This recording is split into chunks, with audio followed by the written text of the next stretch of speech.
நம்முடைய சந்ததியினர்கள், சொந்த பந்தங்கள், அத்துணை நபர்களுக்கும் அல்லாஹ் நசீபாக்கி தருவானாக.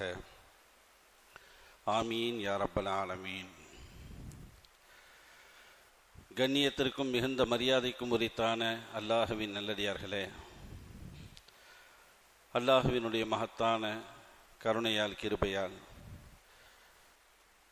ஈதுல் அத்ஹா பெருநாளை நிறைவு செய்துவிட்டு அடுத்த நாள் ஜும்ஆவை நாம் எல்லாம் ஒன்று சேர்ந்திருக்கின்றோம். ஈதுல் அத்ஹா ஹஜ்ஜு பெருநாள் என்பது 2 பெருநாட்களில் அது பெரிய பெருநாள் என்பதாக மார்க்கம் சொல்லித் தருகிறது. நாமெல்லாம் ரமதான் மாதத்தை கடந்து வரக்கூடிய ஈதுல் ஃபித்ர் என்று சொல்லக்கூடிய அந்த பெருநாளைத்தான் அது ஒரு பெரிய பெருநாளை போன்று நாம் கொண்டாடுகின்றோம்.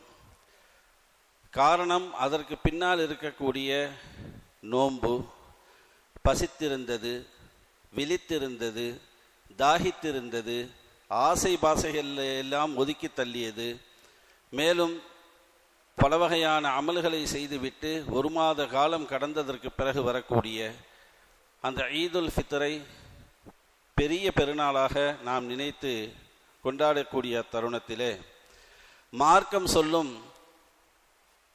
அதைவிட மிக பெரிய பெருநாள் என்பது நம்மளுடைய ஈதுல் அல்ஹா தியாக திருநாள் தான் என்பதாக சொல்லும்.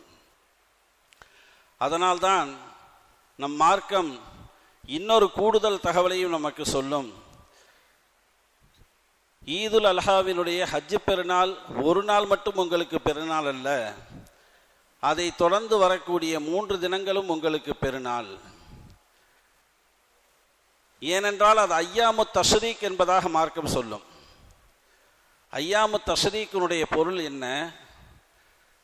பெருநாள் கழித்து அடுத்து வரக்கூடிய எதுவரைக்கும் நாம் குர்பானி கொடுப்போமோ அதுவரைக்கும் ஐயாமு தஷ்ரீக். அந்த ஐயாமு தஷ்ரீக்கினுடைய அந்த தினங்களிலே நாம் குர்பானிகளை கொடுப்போம், அதனுடைய இறைச்சிகளை புசிப்போம், ஏழை எளிய மக்களுக்கு அதை தான தர்மம் செய்வோம். இப்படிப்பட்ட மகத்தான அமல்களில் நாம் இருப்பதின் காரணமாக உங்களுக்கு ஒரு பெருநாள் அல்ல, அதை தொடர்ந்து வரக்கூடிய நீங்கள் எதுவரைக்கும் குர்பானி கொடுப்பீர்களோ அத்துணை நாட்களும் உங்களுக்கு பெருநாள் தான் என்பதாக நம் மார்க்கம் சொல்வதனுடைய பின்னணியிலே பெரிய பெருநாளாக இருக்கக்கூடிய ஹஜ்ஜு பெருநாள், அந்த பெருநாளை கடந்துவிட்டு அதை தொடர்ந்து வரக்கூடிய 2வது பெருநாளிலே நாம் எல்லாம் அமர்ந்திருக்கின்றோம். கண்ணியமான பெருமக்களே, இந்த ஐயாமு தஷ்ரீக்கினுடைய இந்த தினங்களிலே மிக சிறப்பான அமலாக இருப்பது குர்பானி. நமக்கு தெரியும், அந்த குர்பானியுடைய நாட்களிலேயே நம்மளுடைய நாவுகளிலே அதிகமாக சுழண்டு வரக்கூடிய ஒரு தஸ்பீஹ் திக்ர் எதுவென்றால் அல்லாஹுவை புகழக்கூடிய அந்த தக்பீர். ஒவ்வொரு தொழுகைக்கு பின்னாலும் நாம் சொல்லுகின்றோம் அல்லவா, அல்லாஹு அக்பர், அல்லாஹு அக்பர், லா இலாஹ இல்லல்லாஹு, அல்லாஹு அக்பர், அல்லாஹு அக்பர், வலில்லாஹில் ஹம்து என்று சொல்லக்கூடிய இந்த தக்பீர் அல்லாஹுக்கு மிக மிக பிடித்தமான ஒரு தக்பீராக, தஸ்பீஹாக அது இருக்கிறது என்பதை பல ஹதீஸுகள் நமக்கு சொல்லித் தருகிறது. அதனால்தான் இந்த தக்பீர்களை நீங்கள் அதிகமாக ஓதிக்கொள்ளுங்கள் என்று நபிகள் நாயகம் ஸல்லல்லாஹு அலைஹி வஸல்லம் அவங்க சொல்லுவாங்க. அதிகமாக நீங்கள் தக்பீரை முழங்கிக் கொள்ளுங்கள். தூங்கி எழுந்தவுடன், தூங்க போகும் முன், தொழுகையில, மற்ற இதர பல இடங்களிலே நீங்கள் எங்கு சென்றாலும் சரி இந்த தக்பீரை அதிகமாக உங்களுடைய நாவிலே சுழல வையுங்கள், நீங்கள் சொல்லிக் கொள்ளுங்கள் என்பதாக நபிகள் நாயகம் ஸல்லல்லாஹு அலைஹி வஸல்லம் அவர்கள் நமக்கு சொல்லுவார்கள். அந்த தக்பீருடைய முதல் வார்த்தையாக இருப்பது அல்லாஹு அக்பர். இந்த அல்லாஹு அக்பர்னுடைய தாத்பரியத்தை, அதனுடைய கணத்தை, அந்த அல்லாஹு அக்பர் என்று சொல்லக்கூடிய அந்த சொல்லுக்குள்ளே உள்ளடக்கிய அந்த கருத்து சரிவுகளை நாம் விளங்கிவிட்டோம் என்றால் இன்பமாக அந்த தக்பீரை நாம் முழங்க ஆரம்பித்து விடுவோம். சுவையாக அதை நாம் சுவைக்க ஆரம்பித்து விடுவோம். உணவுகள் எத்தனை நமக்கு முன்னால் முற்படுத்தப்பட்டாலும் சரி, எது நமக்கு பிடிக்குமோ, எது சுவையான உணவோ அதைத்தான் நாம் உண்ணுவோம். அதில்தான் நம்மளுடைய கவனங்கள் கூடுதலாக இருக்கும். அதிகமாக சாப்பிடக்கூடிய பொருளாகவும் அதாகத்தான் இருக்கும். அப்படிப்பட்ட ஒரு சூழலிலே நமக்கு அல்லாஹ் தந்திருக்கக்கூடிய இந்த ஐயாமு தஷ்ரீக்கில 2 விஷயங்களை நீங்கள் சுவைத்து கொள்ளுங்கள் என்று அல்லாஹ் சொல்லுவான். ஒன்று, நாம் கொடுக்கக்கூடிய இந்த குர்பானியினுடைய இறைச்சிகள். இந்த இறைச்சிகளை நீங்கள் இந்த நாட்களில் நீங்கள் நல்லா சாப்பிடுங்கிறாங்க ரசூலுல்லாஹி ஸல்லல்லாஹு அலைஹி வஸல்லம் அவங்க. பொதுவாகவே தண்ணீர்கள் பலது இருக்கிறது. நிறைய தண்ணி இருக்கா இல்லையா, வாட்டர். ஆனால் உலகத்தில் இருக்கக்கூடிய அது போரின் மூலியமாக வந்தாலும் சரி, கேணியின் மூலியமாக வந்தாலும் சரி, ஆறின் மூலியமாக, நதியின் மூலியமாக, குளத்தின் மூலியமாக, கடலின் மூலியமாக வந்தாலும் சரி, எந்த தண்ணீராக இருந்தாலும் அந்த தண்ணீர் எல்லாம் ஜம்சம் நீருக்கு அடுத்துதான். ஜம்சம் நீர் அதனுடைய சிறப்புகள் ஏராளம் ஏராளம். நபிகள் நாயகம் ஸல்லல்லாஹு அலைஹி வஸல்லம் அவர்கள் ஜம்சம் நீரை பற்றி சொல்லும் பொழுது சொல்லுவார்கள், ஜம்சம் நீரை நீங்கள் வயிறு முட்ட முட்ட நீங்கள் குடியுங்கள் என்று சொல்லுவார்கள். சாதாரணமாக நம்ம தண்ணி குடிக்கும் பொழுது ஓரளவு நம்மளுடைய வயிறு நிறைஞ்சிருச்சு அப்படின்னா போதுன்னு நம்ம வச்சிருவோம். நபி ஸல்லல்லாஹு அலைஹி வஸல்லம் சொல்லுவாங்க, ஜம்சம் நீரை அப்படி போதுன்னு வைக்காதீங்க. உங்கள் வயிறு நிறைந்தாலும் சரி மீண்டும் குடியுங்கள், மீண்டும் குடியுங்கள், வயிறு முட்ட முட்ட நீங்கள் குடியுங்கள். அந்த ஜம்சம் நீரை நீங்கள் அருந்துவதற்கு முன்னால் உங்களுடைய ஹாஜத்துகளை, நாட்டங்களை நீங்கள் மனதிலே நினைத்து கொண்டு அல்லாஹ்விடத்தில் அதை சமர்ப்பணம் செய்து அந்த நீரை நீங்கள் குடியுங்கள் என்பதாக. லிமா சுரிபலகு, எதற்காக வேண்டி குடிக்கப்படுகிறதோ அந்த நோக்கத்தை அந்த நீர் நிறைவு செய்து தரும் என்பது நபிகள் நாயகத்தினுடைய சொல்லு.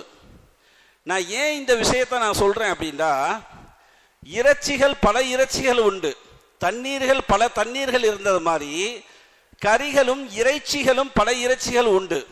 ஆனால் எல்லா இறைச்சிகளையும் அல்லாஹ் ஜல்லஷானஹு தஆலா மற்ற மாதங்களிலெல்லாம் அல்லாஹ் ஜல்லஷானஹு தஆலா அளவோடு நீ சாப்பிட்டுக்கொள் என்று சொன்ன நம் மார்க்கம், இந்த ஐயாமு தஷ்ரீக் குர்பானி கொடுக்கக்கூடிய இந்த நாட்களில் மட்டும் அளவை கடந்து நீ அதிகமாக சாப்பிட்டுக்கொள் என்கிறது நம் மார்க்கம். சம்சம் நீருக்கு சொன்னதை போன்று இந்த குர்பானி கறிக்கு, குர்பானி இறைச்சிக்கு நீ அளவுக்கு மீறி அதை நீ சாப்பிட்டுக்கொள். அதன் மூலியமாக உனக்கு எந்த தீங்குமே வராது. அதன் மூலியமாக உனக்கு பல மாற்றங்களை உன்னுடைய உடலிலே அது காட்டும் என்கிறது நம் மார்க்கம். நாம் அந்த ஐயாமு தஷ்ரீக்குடைய நாட்களிலே நாம் இருக்கின்றோம். இந்நாளிலே அதிகமாக நாம் சொல்லக்கூடியது தக்பீர். அந்த தக்பீரினுடைய முதல் வாசகம் அல்லாஹு அக்பர், அல்லாஹு மிக பெரியவன். இந்த அல்லாஹு அக்பர் நம்மிடமிருந்து சொல்லக்கூடிய ஒரு தகவல், பல்வேறு தகவல்களில் மிக முக்கியமான ஒரு தகவல் என்ன அப்படின்னா, அல்லாஹு அக்பர் என்றால் அல்லாஹு மிக பெரியவன். அல்லாஹு மிக பெரியவன் என்றால் அவனை தவிர்த்து இருக்கக்கூடிய அனைத்துமே அவனுக்கு பெரியவன் என்றால் அவனுக்கு கீழே இருக்கக்கூடிய அனைத்துமே சிறிதுதான் என்பதாக பொருள் வருகிறது. ரசூலுல்லாஹி ஸல்லல்லாஹு அலைஹி வஸல்லம் அவங்க ஒட்டகத்தின் மேலே ஏறி உட்கார்ந்துட்டா 3 தடவை அல்லாஹு அக்பர் சொல்லுவாங்களாம். எத்தனை தடவை? 3 தடவை ஒட்டகத்தின் மீது ஏறி அமர்ந்தால். இந்த ஒரு ஹதீஸை எடுத்து நமக்கு நவீன சட்ட மசாயில்கள், நவீன சட்டங்கள் நமக்கு சொல்லுவார்கள், நீங்கள் தரையில் நடந்து செல்லும் பொழுதும் அல்லாஹ் அக்பர் சொல்ல வேண்டும். அதை தாண்டி நீங்கள் வாகனத்தில் பயணித்தால், வாகனம் நாம் நடந்து செல்வதை விட வாகனம் கொஞ்சம் உயரம் இல்லையா, அதில் பயணித்தால், ஒரு ஏணிப்படியில் நீங்கள் ஏறினால், உங்களுடைய மாடியில் நீங்கள் ஏறி நின்றால், பிளைட்டிலே நீங்கள் வெகு தூரம் நீங்கள் பறந்து சென்றால், நீங்கள் அல்லாஹு அக்பர் என்பதை சொல்லிக் கொள்ளுங்கள் என்பதாக நம் மார்க்கம் சொல்லும். என்ன காரணம் தெரியுமா? ஒரு வாகனமாக இருக்கட்டும், ஒரு ஏணிப்படியாக இருக்கட்டும், வீட்டினுடைய பங்களாவினுடைய மாடியாக இருக்கட்டும், அல்லது பிளைட்டினுடைய தூரமாக இருக்கட்டும், அதை விட தூரத்தை கடந்து செல்லக்கூடிய ராக்கெட் போன்ற நவீன பிளைட்டுகளாக இருக்கட்டும், எதுவாக இருந்தாலும் சரி, நீங்கள் அல்லாஹு அக்பர் என்று சொல்லும் பொழுது இவைகளை விடவெல்லாம் என் ரப்பு உயர்ந்தவன் என்ற பொருள் அதற்குள்ளே இருக்கிறது. இவைகளை விடவெல்லாம் என்னுடைய ரப்பு, என்னை படைத்த ரப்பு, எனக்கு உணவளிக்கக்கூடிய ரப்பு, என்னை பார்த்து கொள்ளக்கூடிய ரப்பு, என்னை ஆரோக்கியமாக நடக்க வைக்கக்கூடிய ரப்பு, உலகத்தை அண்ட சராசரத்தை ஆளக்கூடிய ரப்பு, அகிலத்தின் இரட்சகன் ரப்பு, அவன் எல்லாவற்றையும் விட அவன் மிக உயர்ந்தவன், மிக பெரியவன், அவன்தான் அனைவருக்கும் உயர்ந்தவனாக இருக்கின்றான் என்ற அற்புதமான ஒரு தகவல், அந்த செய்தி, அந்த விஷயம் உங்களுடைய உள்ளத்திற்குள்ளே அது வர வேண்டும் என்பதாக நமக்கு நபிகள் நாயகம் ஸல்லல்லாஹு அலைஹி வஸல்லம் அவங்க சொல்லித்தர்றாங்க. அதனால தான் ஷைத்தான் விரண்டோடக்கூடிய சில தருணங்கள் இருக்கு. ஷைத்தான் இருக்கான் இல்லவா, அவன் விரண்டோடக்கூடிய சில தருணங்கள். முதலாவதாக அவன் பாங்கு சொன்னா விரண்டு ஓடுறான். அல்லாஹு அக்பர். நபிகள் நாயகம் ஸல்லல்லாஹு அலைஹி வஸல்லம் ஒரு ஹதீஸ்ல அழகா சொல்லுவாங்க, இதா நூதிய லிஸ்ஸலாத்தி, தொழுகைக்காக வேண்டிய அழைப்பு கொடுக்கப்பட்டால், அதுபர ஷைத்தானு, ஷைத்தான் விரண்டு ஓடுகின்றான், பின்னோக்கி ஓடுகின்றான். ஏன்? வலம் அவன் ஓடுகின்றான். பாங்கினுடைய சப்தத்தை அவன் கேட்டு காற்றை பிரித்து கொண்டே அவன் ஓடுகின்றான். ஹத்தா, எதுவரை தெரியுமா? லா யஸ்மஉ தஅதீன, எவ்வளவு தூரம் சென்றால் அந்த பாங்கு சப்தம் அவனுடைய காதுக்கு கேட்காதோ அவ்வளவு தூரம் அவன் ஓடுகின்றான் என்றார்கள் நபிகள் நாயகம் ஸல்லல்லாஹு அலைஹி வஸல்லம் அவர்கள். இப்ப ஷைத்தான் ஓடக்கூடிய தருணம் பாங்கு. அந்த பாங்கின் மூலியமாக அந்த சப்தத்தை கேட்டு ஷைத்தான் ஓடுகின்றான், மீண்டும் திரும்புகின்றான். தொழுகைக்கு முன்னால் இகாமத்து சொல்லப்படுகிறது, அந்த இகாமத்தை கேட்டும் அவன் ஓடுகின்றான் என்பதாக ஹதீஸ் நமக்கு வருது. அதனாலதான் தாயினுடைய கருவறையில் பிறக்கக்கூடிய அந்த குழந்தைகள், அனைத்து குழந்தைகளும் அழும். எல்லா குழந்தைகளுமே அழும். அழுகலண்டா அதை ஒரு குறையாகவே நாம் பார்ப்போம். குழந்தை அழுகணும், பிறந்த உடனே என்ன செய்யணும்? குழந்தை அழுகணும். அழுகலை அப்படின்டா அதை நம்ம பெரிய குறையா பார்ப்போம், மருத்துவரை அணுகுவோம். குழந்தை அழுகலையே, என்னாச்சுன்னு தெரியலையே, பலவிதமான சந்தேகங்கள், பலவிதமான ஊசலாட்டங்கள், பலவிதமான எண்ண ஓட்டங்கள் நமக்குள்ளே ஓடும் இல்லையா? அந்த அழுகைக்கு காரணம் என்ன தெரியுமா? நபிகள் நாயகம் ஸல்லல்லாஹு அலைஹி வஸல்லம் சொல்லுவாங்க, குழந்தை பிறக்கும் பொழுது ஷைத்தான் அந்த குழந்தைய அழ வைக்கிறான்டாங்க. ஷைத்தான் அந்த குழந்தைய அழ வைக்கின்றான். ஷைத்தானுடைய தீண்டுதலின் மூலியமாக அந்த குழந்தை அழுகிறது என்றார்கள் ரசூலுல்லாஹி ஸல்லல்லாஹு அலைஹி வஸல்லம். சொல்லிவிட்டு அதற்குண்டான வழிமுறையையும் நமக்கு சொல்லிக் கொடுத்தார்கள் நபிகள் நாயகம் ஸல்லல்லாஹு அலைஹி வஸல்லம். குழந்தை பிறந்தவுடன் உடனே நீங்கள் செய்ய வேண்டிய வேலை என்ன தெரியுமா? அல்லாஹு அக்பர் என்று சொல்லி அந்த குழந்தையினுடைய காதிலே ஊத வேண்டும். ஏன்னா ஹதீஸ் வருது, அல்லாஹு அக்பர் என்ற சப்தத்தை கேட்டால் ஷைத்தான் ஓடுகின்றான். முதலாவதாக அந்த குழந்தையினுடைய செக்யூரிட்டியாக, அந்த குழந்தையினுடைய பாதுகாவலனாக இந்த பாங்கு இருக்கிறது. அந்த பாங்கினுடைய முதல் சொல் அல்லாஹு அக்பர் இருக்கிறது என்றார்கள் நபிகள் நாயகம் ஸல்லல்லாஹு அலைஹி வஸல்லம் அவர்கள் இல்லையா? அப்ப இந்த தக்பீரை, அல்லாஹு அக்பர் என்று சொல்லக்கூடிய அந்த தக்பீரை கேட்கக்கூடிய அந்த ஷைத்தான் விரண்டு ஓடுகின்றான் என்பதை நாம் பார்க்கின்றோம். அல்லாஹ் நமக்கு சொல்றான், ஃபஃபிர்ரு இலல்லாஹ், நீங்க ஷைத்தானை விரட்டிட்டு நீங்க என் பக்கம் விரைந்து ஓடி வாங்கங்கிறான்ல. ஷைத்தான் என்ன பார்த்து ஓடுறான், அவனை விட்டுருங்க, அவனை நீங்க விரட்டிட்டு என் பக்கம் நீங்கள் விரைந்து வாருங்கள் என்பதாக அல்லாஹ் ஜல்லஷானஹு தஆலா சொல்லித் தருகின்றான். உலகத்துல ஒட்டுமொத்த பள்ளிவாசல்களுடைய கணக்கு, உலகத்தில் இருக்கக்கூடிய பள்ளிவாசல்கள் ஒரு தோராயமாக நமக்கு வந்த ரிசர்ச்சின் மூலியமாக 45 லட்சம் பள்ளிவாசல்கள் உலகத்தில் இருக்கு. 45 லட்சம் பள்ளிவாசல்கள் உலகத்தில் இருக்கு. அந்த 45 லட்சம் பள்ளிவாசல்கள்லையும் ஒவ்வொரு நாளும் பாங்கு சொல்லப்படுகிறது. ஒவ்வொரு நாளும் என்ன சொல்லப்படுகிறது? பாங்கு சொல்லப்படுகிறது. ஒரு நாளைக்கு பாங்கின் மூலியமாக எல்லா நபர்களும் வெளிப்படுத்தக்கூடிய அந்த அல்லாஹு அக்பர்னுடைய எண்ணிக்கை எவ்வளவு தெரியுமா? 13 கோடியே, ஒட்டுமொத்தமாக 13 கோடியே 50 லட்சம் தடவை நாள் ஒன்றுக்கு அல்லாஹு அக்பர் பயன்படுத்தப்படுகிறது. சுப்ஹானல்லாஹ். நினைச்சு பாருங்க, எவ்வளவு வலுவான வார்த்தை இந்த தக்பீருடைய முதல் வார்த்தை.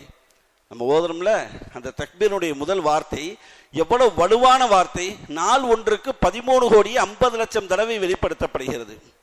அதே போன்று இகாமத்தின் மூலியமாகவும் அதே கணக்கு 13 கோடியே 50 லட்சம் தடவை இகாமத்தின் மூலியமாகவும் அல்லாஹு அக்பர் என்ற வார்த்தையை நமக்கு வெளிப்படுத்துகின்றார்கள்.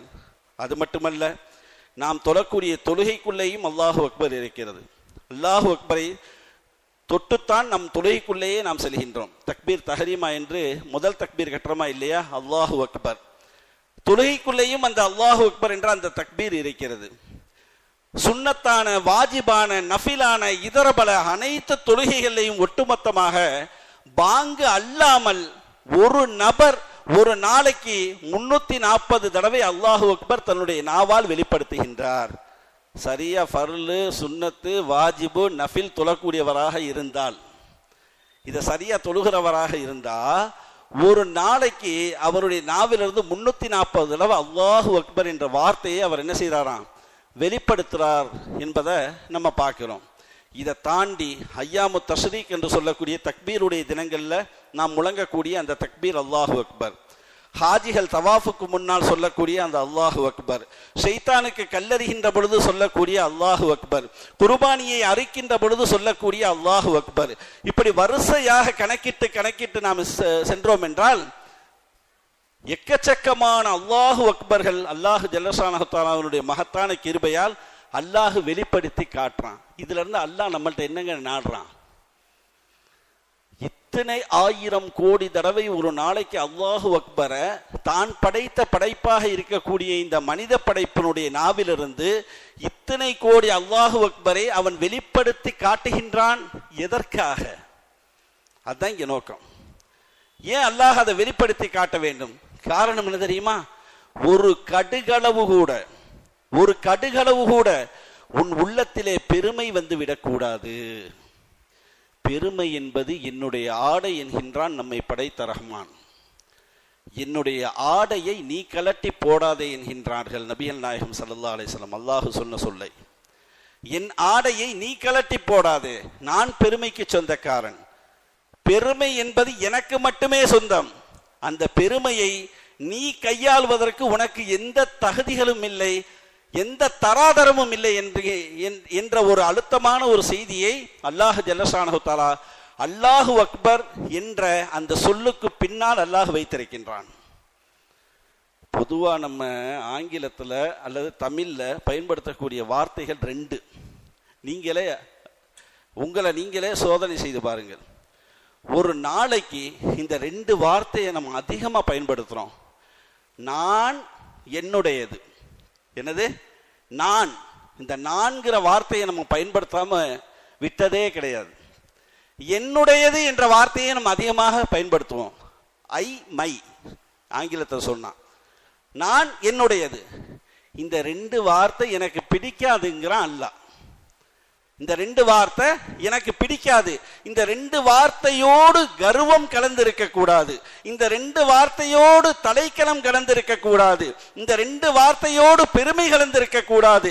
இந்த 2 வார்த்தையோடு உனக்கு தன்னடக்கம் இருக்க வேண்டும். இந்த 2 வார்த்தையோடு உனக்கு பணிவு இருக்க வேண்டும். இந்த 2 வார்த்தையோடு உனக்கு தாழ்மை இருக்க வேண்டும் என்பதைத்தான் அல்லாஹு அக்பர்னுடைய பின்னணியிலே அல்லாஹ் நமக்கு சொல்லித் தருகின்றான். வரலாறுகளை எடுத்து புரட்டுங்கள். ஃபிரௌன் சொன்ன வார்த்தை என்ன? அன ரப்புக்குமுல் ஆலா என்று சொன்னான். நான் தான் உயர்ந்த கடவுள் என்று சொன்னான். சும்மா அல்லான்னு சொல்லியிருந்தா கூட அல்லாஹ் ஓரளவு விட்டுருப்பான். அதுவே பெரிய பாவம், ஷிர்க். நான் அல்லான்னு சொல்லியிருந்தா கூட ஓரளவு அல்லாஹ் மன்னிச்சிருப்பான்னு வைங்களேன். அவன் என்ன சொன்னான்? ஆனா ரப்புக்குமுல் ஆலான்டான். நான் உயர்ந்த கடவுள்னு சொன்னான். அல்லாஹுக்கு பிடிக்கல. அல்லாஹ் அவனை தண்ணீரில் பிடித்து அவனை அழித்தான். ஈமான் கொள்ளக்கூடிய அந்த தருணத்துல ஜிப்ரீலை அனுப்பி அல்லாஹ் ஜல்லஷானஹு தஆலா மண்ணை எடுத்து அவனுடைய வாயிலே திணித்து கலிமா சொல்லிடுவானோன்னு பயந்து இவன் சொல்லவே கூடாது என்ற வேலையை அல்லாஹ் ஜல்லஷானஹு தஆலா செய்தான். அவன் காஃபிராக மரணிக்க வேண்டும், முஷ்ரிக்காக மரணிக்க வேண்டும். தன்னை கடவுள் என்று, உயர்ந்த கடவுள் என்று சொன்னான் இல்லையா? அடுத்து அப்படியே வாங்க, அந்த வரலாற்றினுடைய தொடர்ல வரிசையா வருது. காரூன் பெருமை அடித்தான். இன்று வரைக்கும் பூமிக்கு கீழே அவன் சென்று கொண்டிருக்கின்றான். நம்ரூத் பெருமை அடித்தான். இப்ராஹிம் அலைஹிஸ்ஸலாத்துல பேசும் பொழுது அவன் சொன்னான், இப்ராஹிம் அலைஹிஸ்ஸலாம் சொன்னாங்க, என்னுடைய அல்லாஹ் உயிர் கொடுப்பான் உயிர் எடுப்பான்னு சொன்னாங்க. அவன் என்ன செஞ்சான்? 2 பேர்த்த அழைச்சு தூக்கு தண்டனை முடிவான ஒரு கைதிய விடுவிச்சான். இவன் சாக போறான், இவனுக்கு நான் உயிர் கொடுத்துட்டேன்னு சொன்னான். இவன் சாக போறான், இவனுக்கு நான் உயிர் கொடுத்துட்டேன்னு சொல்லிட்டு இன்னொருத்தனை கூப்பிட்டு அவனை கொண்டான். இவனுடைய உயிரை நான் எடுத்துட்டேன், ஓ அல்லாஹ் வந்து உயிரை கொடுக்குறான் எடுக்கிறான்டா, நானும் தான் உயிரை கொடுக்குறேன் எடுக்கிறேன் அப்படின்னு சொன்னான். பெருமை, அகம்பாவம், ஆணவம், தலைக்கணம், இது அனைத்துமே அவனிடத்துல இருந்தது. அல்லாஹ் ஜல்லஷானஹு தஆலா அவனை எப்படி அழிச்சான் தெரியுமா? ஒரே ஒரு நொண்டி கொசுவை அவனுடைய மூக்குக்குள்ளே அல்லாஹ் செலுத்தினான். நொண்டி கொசு மூக்குக்குள்ள போச்சு, ஒன்றும் செய்யலை, உள்ள போய் கடமுடான்னு வேலை செய்ய ஆரம்பிச்சிச்சு மண்டைக்குள்ள. அவனுக்கு எப்பொழுது அவன் மன நிம்மதியாக இருப்பான் என்றால், அவனுடைய சீடர்களுடைய கரத்திலே செருப்பை கொடுத்து, செருப்பை வச்சு 2 பேரும் என் தலையில அடிச்சுக்கிட்டே இருக்கணும்னு சொன்னான். தலைக்கு ஏறிய தலைக்கணத்தை செருப்பால் அடிக்க வைத்தவன் அல்லாஹ் இல்லையா? செருப்பால் அடிக்க வச்சான் அல்லாஹ். எப்பொழுதெல்லாம் அவர்கள் அடிப்பதை நிறுத்துவார்களோ அவன் சொல்லுவான், ஏன் நிறுத்தி விட்டீர்கள், அடிங்கள் என்று சொல்லுவான். அடிக்க அடிக்க அவனுக்கு சுகமாக இருந்தது. இறுதியிலே அடித்தே மண்டை பிளந்தது. கொசுக்களினுடைய பட்டாளங்களே அவனுடைய தலையை பிளந்தவுடன் வெளியிலே சென்றது என்பதாக வரலாறு நமக்கு சொல்லித் தருகிறது. கண்ணியமான பெருமக்களே, இப்படி நான், என்னுடையது, இது போன்ற வார்த்தைகள்ல பெருமை கலந்திருந்தால் அல்லாஹ் ஜல்லஷானஹு தஆலா அதை ஒருபொழுதும் பிரியப்பட மாட்டான் என்பதை நம்ம விளங்கணும். ஒரு செய்தியை சொல்லி நான் நிறைவுக்கு வருகின்றேன். இந்த அல்லாஹு அக்பர் என்ற வார்த்தையினுடைய முதல் வார்த்தை அல்லாஹ். இந்த அல்லாஹுங்கிற வார்த்தை ஒரு அதிசயமான ஒரு வார்த்தைங்க, ஆச்சரியமான ஒரு வார்த்தை. இந்த வார்த்தைக்கு இணையாக ஒரு வார்த்தையை நம்ம அல்லாஹுக்கு கொண்டு வரவே முடியாது. இறைவன் அப்படின்னு சொன்னா அந்த வார்த்தைக்கு எதிர்மறையாக பெண்பாலை எடுத்துடலாம். இறைவன்கிறது ஆண்பால், பெண்பால் என்ன, இறைவி, பெண்பால் கொண்டு வந்துடலாம். ஆண்டவன் அப்படின்னு சொன்னா அந்த ஆண்டவனுக்கு எதிராக பன்மை வார்த்தைகளை கொண்டு வந்துடலாம். ஆண்டவர் அப்படின்னு பன்மைகளை கொண்டு வரலாம். ஆனா இந்த அல்லாஹுக்கு மட்டும் ஆண்பால் வார்த்தைகளை கொண்டு வர முடியாது, பெண்பால் வார்த்தைகளை கொண்டு வர முடியாது, எதிர்மறையான வார்த்தைகளை கொண்டு வர முடியாது, பன்மையான வார்த்தைகளை கொண்டு வர முடியாது. இது ஒரு ஆச்சரியமா? இன்னொரு ஆச்சரியம் அல்லாஹுக்குள்ளே ஒளிந்திருக்கு. என்ன ஆச்சரியம் தெரியுமா? அல்லாஹுங்கிறத அரபியில எழுதி முதல் அலிஃபை நீங்க நீக்கிருங்க. அல்லால முதல் அலிஃபை நீங்க நீக்கிட்டீங்கன்னா லில்லாண்டு வரும். அல்லாண்டாலும் அல்லாதான் அலிஃபு போட்டு அந்த அலிஃபை நீக்கிட்டா லில்லாண்டு வரும். லில்லாண்டாலும் அல்லாதான், லில்லாண்டாலும் யாருதான், அவனைத்தான் குறிக்கும், வேற ஒருத்தர் உள்ள வர முடியாது. அந்த லில்லாவுல உள்ள முதல் லாம நீங்க நீக்கிட்டீங்கன்னா லஹூண்டு வரும். அந்த லஹூண்டாலும் அவன் தான், அல்லாஹ் தான், வேற ஒருத்தர் உள்ள வர முடியாது. சரி, அந்த லஹூல உள்ள அந்த கடைசி லாமை நீங்க நீக்கிட்டா ஹூண்டு வரும்.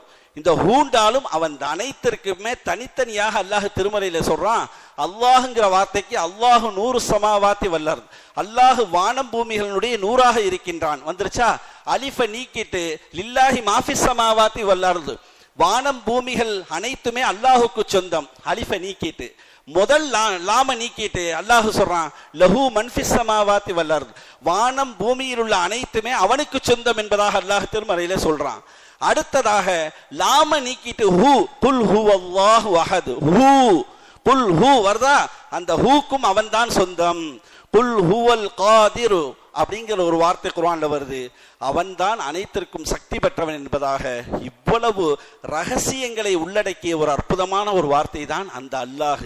அந்த அல்லாஹின் மூலமாக ஆரம்பிக்கக்கூடிய அந்த தக்பீர் தான் அல்லாஹு அக்பர். அந்த தக்பீருடைய நாட்களிலே நாம் இருக்கின்றோம். கண்ணியமான பெருமக்களே, அந்த தக்பீரை நாம் உறக்க சொல்ல வேண்டும், எப்பொழுதும் சொல்ல வேண்டும், சொல்லிக்கொண்டே இருக்க வேண்டும். அப்படி சொன்னால் அல்லாஹுவினுடைய அன்பையும் அவனுடைய அருளையும் பரிபூரணமாக நாம் பெற்றுக்கொள்ளலாம் என்பதை இந்த வார்த்தை நமக்கு பாடம் நடத்தி காட்டுகிறது.